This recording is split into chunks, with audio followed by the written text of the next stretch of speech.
Behind Brownfield কনস্ট্রাকশনে সবাইকে স্বাগতম। আমরা স্ল্যাব কাস্টিং এর আগে পুরো স্ল্যাবটাকে আমরা ওভারঅল চেক করি।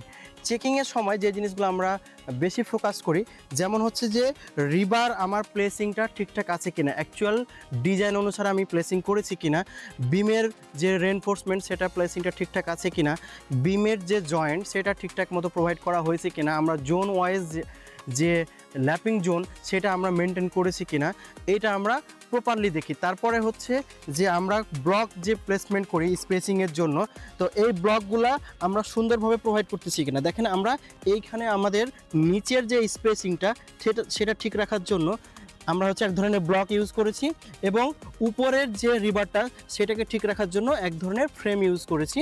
এইটা আমরা অনেক সময় ব্লক ইউজ করে থাকি। তো ব্লক আমরা বেশি ইউজ করলে যে জিনিসটা হয়, আমাদের হচ্ছে স্ট্রেংথটা কমে যায়, ব্লকটা ওইভাবে মেনটেন করতে পারা যায় না, যার কারণে আমরা চেষ্টা করি রিবার দিয়ে একটা স্পেসিং তৈরি করা। এটাতে আমাদের এই ধরনের সুবিধা পাওয়া যায়।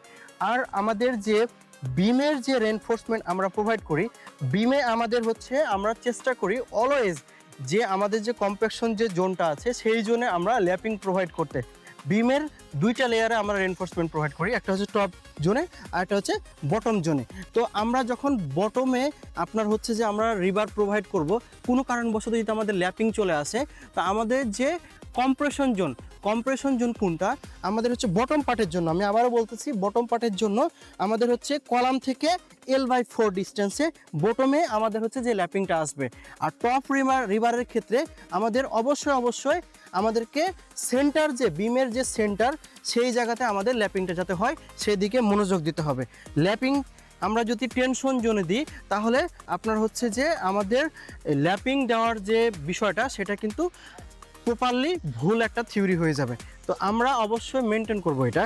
এবং আমাদের যে সাইডে যে শাটার, আমরা যখন সাইড শাটার করে থাকি, এই সাইডে অনেক সময় সাপোর্ট দেওয়া যায় না, মানে ইন পোর্শন যেহেতু, তো তখন আমরা এক ধরনের টানা দিয়ে রাখি।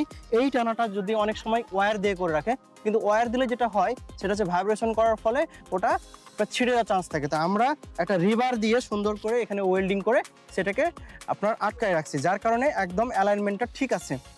আর স্ল্যাবের ক্ষেত্রে আরেকটা মেন যে বিষয়, এটাকে বলবো একদম খুবই ভাইটাল একটা পয়েন্ট, যে আমাদের লেভেলিংটা ঠিক আছে কিনা, কোনো জায়গায় আপ ডাউন আছে কিনা, এইটা হচ্ছে আমরা আমাদের লেভেলিং দিয়ে চেক করে নিব। তারপরে হচ্ছে আমাদের ফুল কাজ কমপ্লিট হওয়ার পরে আমরা হচ্ছে পুরো সারফেসে পানি দিয়ে ওয়াশ করে নিব, যাতে কোনো ধরনের কোনো ময়লা না থাকে। ওয়াশ না করার ফলে অনেক সময় হয় কি, আমাদের লেবাররা যখন কাজ করে তখন অনেক ডাস্ট হয়ে যায়।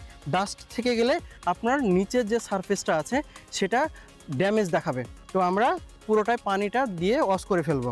তারপরে হচ্ছে আমাদের যে আপনার ওয়্যারিংয়ের যে কাজ, ইলেকট্রিক্যাল যে কাজগুলো, সেটা ডিজাইন অনুসারে আমরা প্রপারলি ঠিকঠাক মতো প্লেসমেন্ট করতে পারছি কিনা সেটা আমরা ডিজাইন থেকে চেক করে নেব। তারপরে হচ্ছে প্লাম্বিংয়ের যদি কোনো কিছু থাকে সেটা আমরা দেখে নেব।